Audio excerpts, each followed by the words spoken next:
No vídeo de hoje a gente vai analisar a convocação de Carlo Ancelotti para a seleção brasileira. É a primeira convocação dele e hoje eu vou tentar entender, analisar e tentar até mesmo trazer um time aqui baseado no que ele convocou aqui para a seleção brasileira nesse vídeo, ok? Essa é a proposta desse vídeo. E também eu vou comentar dos jogadores que não estão aqui, né? E jogadores que eu citei anteriormente em outros vídeos de Carlo Ancelotti. Figuras como Neymar, por exemplo, não foi convocado. Figura como Rodrigo não foi convocado também. Não sei se é questão física ou lesão. Deixem na aba de comentários e essa vai ser a proposta do vídeo de hoje. Para quem não me conhece, eu sou o Curvo, apresentador desse canal. Seja muito bem-vindo ao Plano Blues. Bom, cara, estamos com essa imagem aqui linda e maravilhosa, alta definição.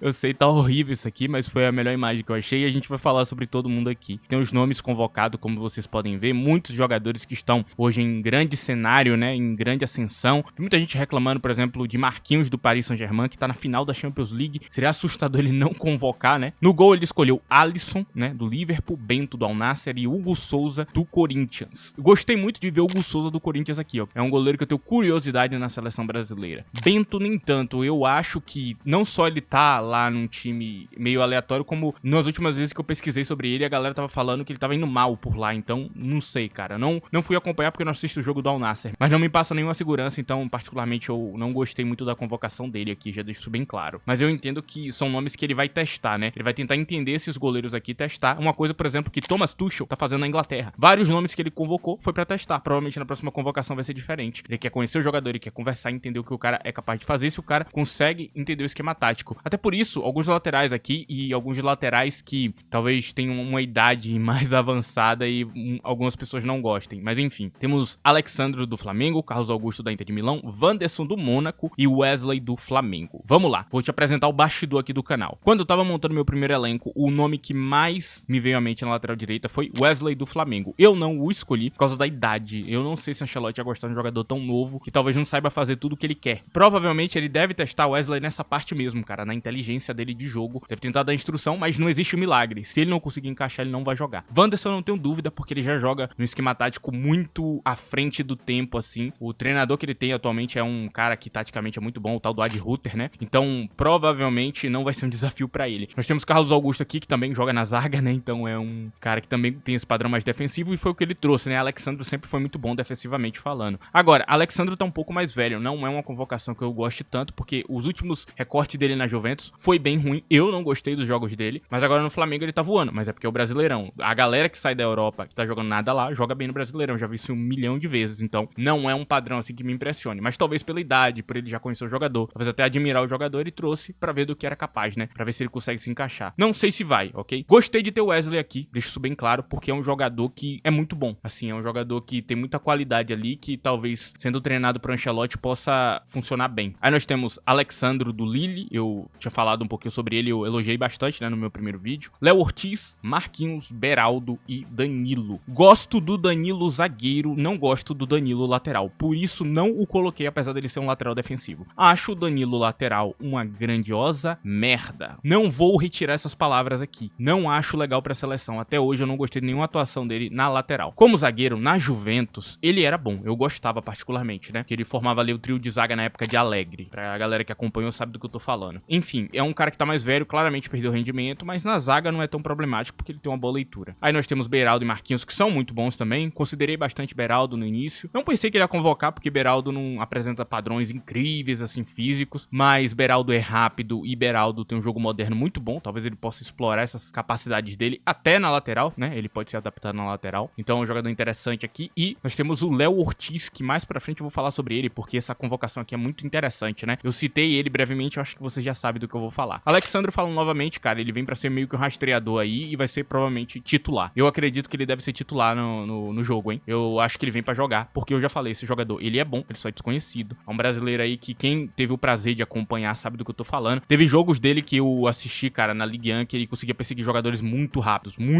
mesmo. Então tem um físico assim maravilhoso.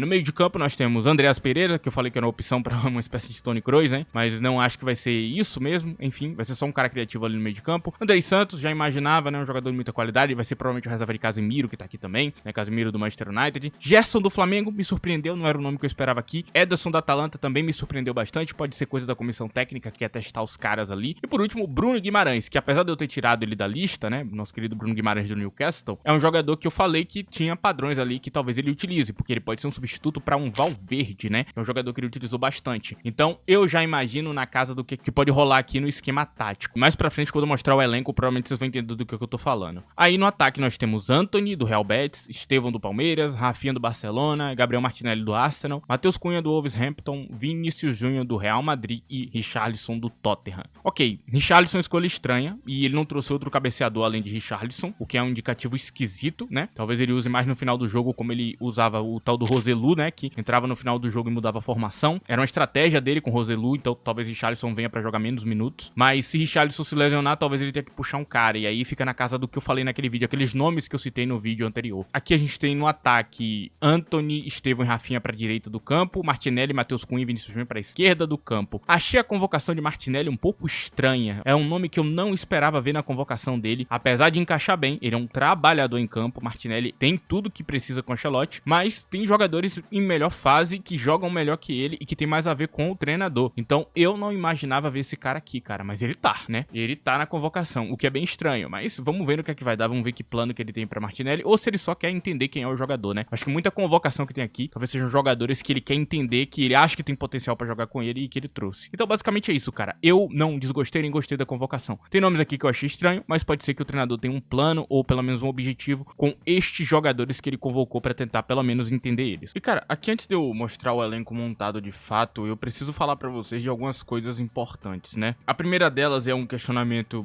pra mim meio bobo. Por que Neymar não tá na convocação? Simplesmente porque ele tá voltando de lesão e ele não tá com condição física de jogar. Não é pra ser uma dúvida, não é pra você achar que, o treinador odeia ele, como eu tô vendo uma galera falando. Mais uma vez a galera sendo infantil. Sei lá, mano, nada a ver, sabe? É um papo nada a ver. É você entender que o jogador não tá com condição física e que ele tá voltando. Neymar precisa começar a jogar 90 minutos pelo Santos e começar a mostrar regularidade. Jogar por alguns meses sem se lesionar. Enquanto não acontecer, ele não pode ser convocado, porque ele não tá com condição física básica pra poder jogar na seleção. E eu espero que até a Copa do Mundo ele consiga fazer esses meses de futebol pra gente ter ele disponível. Simplesmente isso aqui. Outra coisa é, algumas convocações que vocês estão vendo não são feitas por Ancelotti, são feitas pela comissão técnica dele. Ele contratou pessoas e todo treinador tem uma comissão técnica que faz coisas pra ele. Então o treinador ele não trabalha sozinho, né? Tem muita gente que tem essa visão infantil pra caramba, né? De que o treinador ele trabalha sozinho. Não, o treinador ele trabalha com pessoas. Essas pessoas passaram esses nomes pra ele, que provavelmente quando ele for lá pros treinos, ele vai testar essa galera e ver onde é que ele pode colocar. Então não tem como eu lançar uma formação aqui exata, não dá pra saber, porque vai ser nos treinos que ele vai descobrir. Eu vou tentar teorizar o que eu acho que pode acontecer, segundo a entrevista coletiva do mesmo, porque nessa entrevista ele falou, né, que ele tentaria dar prioridade ao elenco, né, ele vai se adaptar ao elenco. Se adaptando ao elenco, tem alguns planos aqui que me vem em mente que funcionariam melhor a este elenco. E olhando pra convocação que ele fez inicialmente, eu já sei mais ou menos uma formação que seria mais exata ali, de chegar perto. Penso também muito no 4-3-1-2 com Léo Ortiz sendo o cérebro do time ali no meio de campo, né? Fazendo a função que Toni Kroos fazia. É uma opção. Não é a melhor do mundo, é arriscada, mas Léo Ortiz tem muita qualidade de passe. É um cara que pode ser essa figura de distribuição. Se nos treinos ele identificar que dá pra fazer, talvez aconteça. Volto a falar, né? Eu não tenho nada contra a galera do Brasileirão. Se tiver jogador do Brasileirão que é útil, eu acho que tem que convocar. Um nome que eu não gostei na lista e que eu achei estranho e que provavelmente não é dele, mas provavelmente deve ser pra conhecer o jogador, é Gerson. Eu não vejo como utilizar Gerson bem, considerando outros nomes que a gente tinha disponível. Então, é um nome que eu acho esquisito, apenas. Outro nome que eu vi a galera falando muito é o nome de Caio Henrique, do Mônaco. Se ele não foi convocado, e imaginando a cabeça ali da galera que fez a convocação, eu sei o porquê. É pelo padrão defensivo. Eu falei naquele vídeo, né, que quem tava abaixo era ele mesmo nesse quesito, né? A galera que acompanha e entende, conhece o jogador de verdade, sabe que Wanderson é um dos melhores marcadores que a gente tem. É um lateral que marca muito bem. Mas Caio Henrique nem tanto. Caio Henrique é uma parte dele, assim, que não é ruim, mas também não é boa. E muitas das vezes ele parece um cara bem mais ofensivo, né? Então, é um cara que eu entendo eles não convocarem por essa questão dele não se destacar tanto na defesa como os que ele convocou. E até o carinha do Flamengo aí, o Alexandro, que era da Juventus, se encaixa melhor nesse papel. E até pela experiência e tudo mais. Enfim, é isso. Essa é a explicação que eu tô dando pra vocês. Agora eu vou mostrar pra vocês o elenco montado. Antes, vou pedir pra você que não esqueça de deixar o like nesse vídeo. É muito importante. Se possível também, use a opção de hype. Tem na aba de comentários. Se vocês quiserem que eu faça mais vídeos do tipo,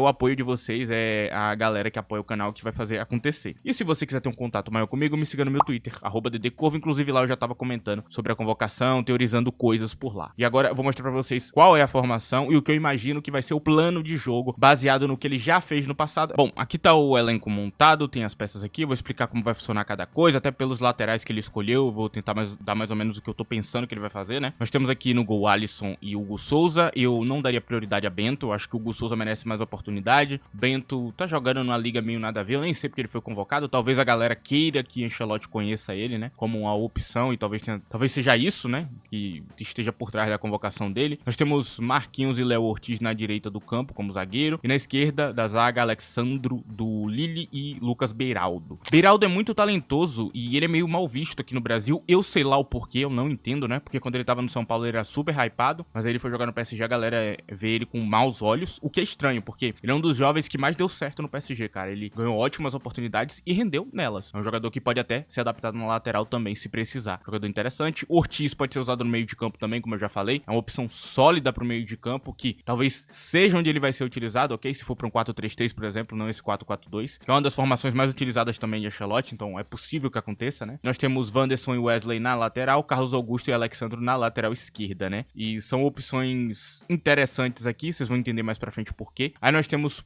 pontas interessantes também, que é Antony e Estevão William, e Martinelli, e eu botei Andreas Pereira aqui, vocês vão entender por que ele tá aqui também. Nós temos Bruno Guimarães e Ederson como o segundo volante, e na saída de bola, e sendo camisa 5 ali mais centralizador de marcação, Casimiro e Andrei Santos, que são excelentes nesse papel exato, né? Nós temos Rafinha e Vinícius Júnior como dupla de ataque móvel, na reserva deles Matheus Cunha e Richarlison, que é um jogador também de longa data aí de Ancelotti, então ele já sabe exatamente como utilizar Richarlison, não vai ser um problema grande pra ele. E cara, aqui a gente começa a falar um pouquinho sobre a formação, cara. Eu acho que ele vai utilizar uma coisa que eu já falei aqui no canal algumas vezes, né? O Brasil, ele tem muitos laterais ofensivos e o Brasil, ele tem muitos pontas trabalhadores, né? O ponta que trabalha pro time, que sabe marcar, que sabe fazer um monte de coisa em campo, que sabe cumprir função tática. Você ter Martinelli e Antony juntos e você ter esses dois caras trabalhadores, eu acho que dá pra utilizar muito bem nesse padrão aqui. É um padrão que ele utilizou bastante no Napoli, ok? E basicamente o ponta e o lateral, ele tem uma conversação muito grande e eles ficam nos lados de campo. O ponta às vezes cai um pouco para dentro do campo, se tiver espaço pra isso, e pega os espaços vazios que vão deixar nessa dupla de movimentação, né? Então essa dupla se movimenta, o ponta pode acabar chegando na área. Mas basicamente esses dois vão ficar no corredor de campo aqui, tendo uma conversação bem forte. Então por isso o lateral mais equilibrado, né? Um lateral que tenha mais equilíbrio, por isso até o Wesley, né? Ele é uma opção sólida pra ficar jogando no corredor de campo, ele sobe muito bem, né? E ele não deixa a desejar defensivamente como um Ian Couto da vida. Então é uma opção realmente muito boa. E Wanderson, não tenho nem o que falar, ele marca muito bem, é o grande destaque dele, mas ele também é muito bom nas outras partes de campo, ele é muito equilibrado como jogador. Muita gente acha que Wanderson é um lateral ofensivo, ele é utilizado ofensivamente no Mônaco, mas ele não é um lateral ofensivo, ele é um lateral equilibrado / defensivo. O destaque dele defensivo é muito bom, né? É um jogador que eu sempre falei que tem muita solidez nessa parte, é só tu assistir uma partida que tu vai chegar nessa conclusão também. Estevão tem sido muito utilizado como ala nas mãos de Abel Ferreira e ele faz essa função muito bem. Então eu compreendo que Estevão vai conseguir cumprir esse papel também, então por isso coloquei ele aqui. Aí fica aquela dúvida, por que Andreas Pereira tá aqui?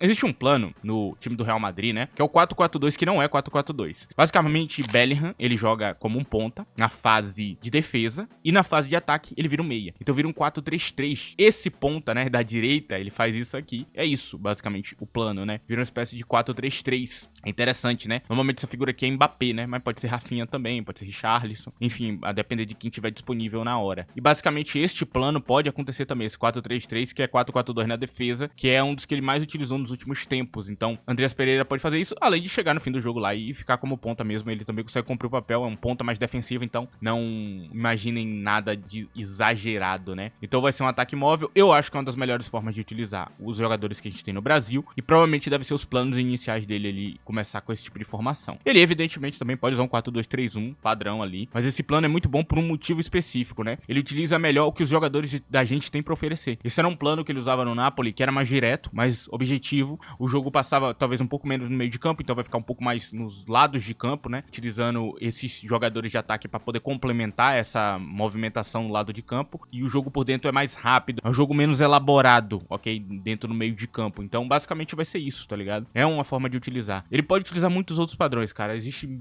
milhares de padrões que ele pode utilizar. Ele pode ir pra um 3-4-3 com Léo Ortiz centralizado e Léo Ortiz virando volante na fase de ataque. E aí fazendo um trio aqui no meio de campo com 2 alas e aí fica 2 caras só na defesa, basicamente. Existe diversas possibilidades dele utilizar a seleção do Brasil, cara. Mas eu imagino que vai nessa casa aqui. Se o que ele disse é verdade, né, que ele ia se adaptar aos jogadores, é onde eu vejo o maior encaixe. E também lembrando que ele não convocou laterais ofensivos. Então o 3-4-3, que é uma formação possível dele, que talvez lá na frente ele utilize, se ele perceber que é o melhor padrão, talvez não aconteça agora, porque exatamente ele não convocou lateral ofensivo. A não ser que ele pretenda meter Antony de ala e Martinelli de ala, o que é possível. Eu já falei que Antony é um bom ala e Martinelli não tem nem o que falar. Ele foi metido na lateral em jogos passados da seleção brasileira e ele jogou bem na lateral. Basicamente ele era não só lateral, né? Ele fazia tudo em campo. Era bizarra aquela formação de Dorival, inclusive. Enfim, eu não vou ficar mais teorizando aqui. É o que eu imagino que pode acontecer baseado no que ele convocou. Se você tem uma ideia diferente, se você tem um plano diferente, basta aí na aba de comentários. Lembrando, plano do Josh Ancelotti, não teu, ok? Ancelotti.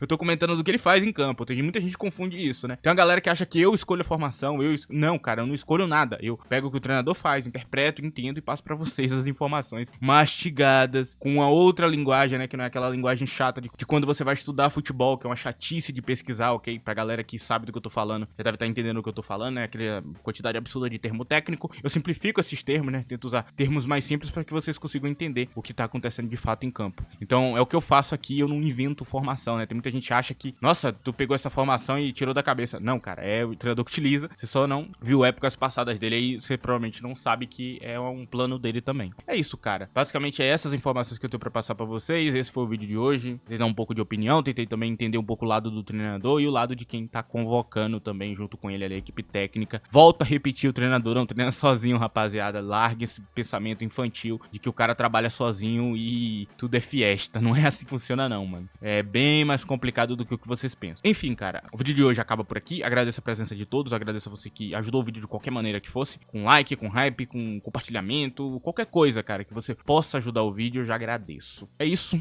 tchau.